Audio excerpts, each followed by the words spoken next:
DGI Phantom 4 lovers and the new goggle lovers and all that jazz. The reason I'm putting this together, I have the original Phantom 4 that I picked this up on sale because obviously all the new ones are coming out and whatever, so that's fine. And I had talked about this drone, you know, in my pilot certificate video and stuff. I really had no idea about all this gimbal stuff and, you know, the pictures. I just bought the drone because I wanted a good drone, but that's not what this video is about, so we'll just save that for another time.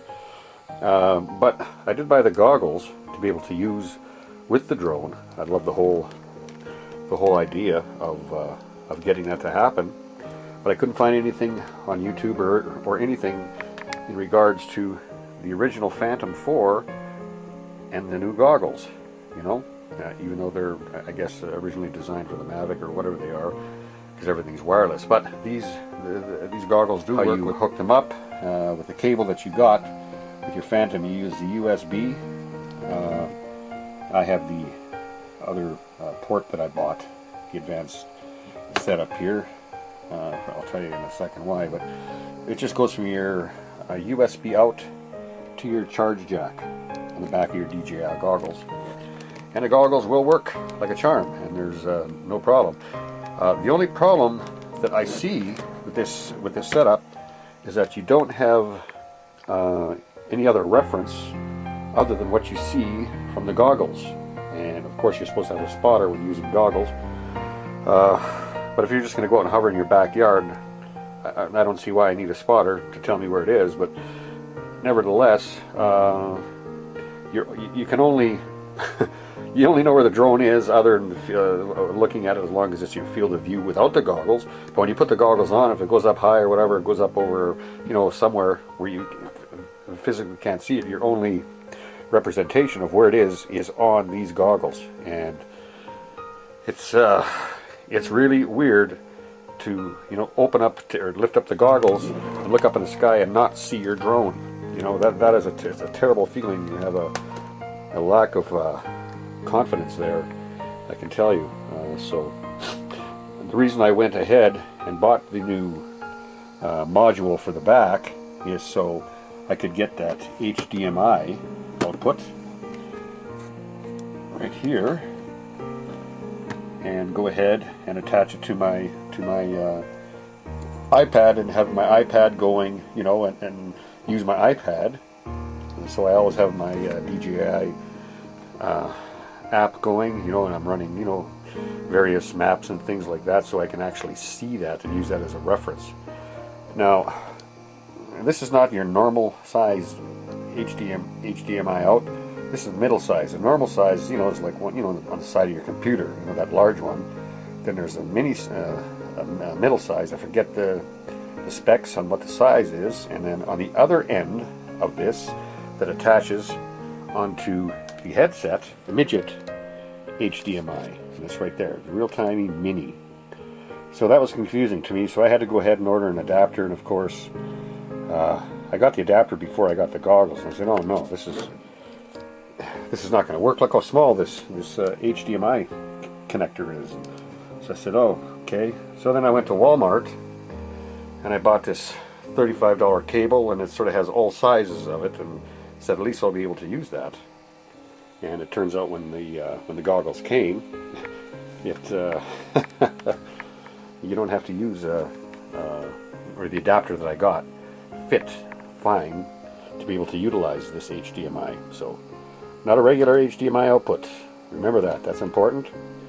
And yeah, and then you go ahead and you use your iPad as your reference point, and then you can fly with your iPad and your just regular field of view, your line of sight, looking at it. And then I just have this set of goggles, you know, sort of, you know, strapped on, ready to go, and then I can drop them on, you know, lay them down, and I can sort of see what the drone is seeing and get that nice experience. The resolution is awesome, just like everybody claims. It's beautiful to see. I can get the goggles just to run in full field of view without any of the telemetry stuff or inside the set of goggles. But when I have it hooked up to the HDMI, for some reason I can't figure out how to turn off that display and just have the full field of view inside the goggles. I'm not sure how to do that, but I imagine you probably can do that. And yeah, and take it away from there. I'm not sure. There's a couple other things that I was wondering. I read on some of the forums that these actual goggles, some of the features, as far as you know, like the gimbal control and the head tilting and all that stuff, is not compatible, or yet at this time, and may one day be compatible. But this works fine. You know, I can just use my gimbal, you know, and my head to control a gimbal and do all that stuff. So I'm not sure what's going on with DGI in that aspect of it, but just wanted to show a little bit about how to see how the camera is moving just with the goggles, and it's just the line just hooked up.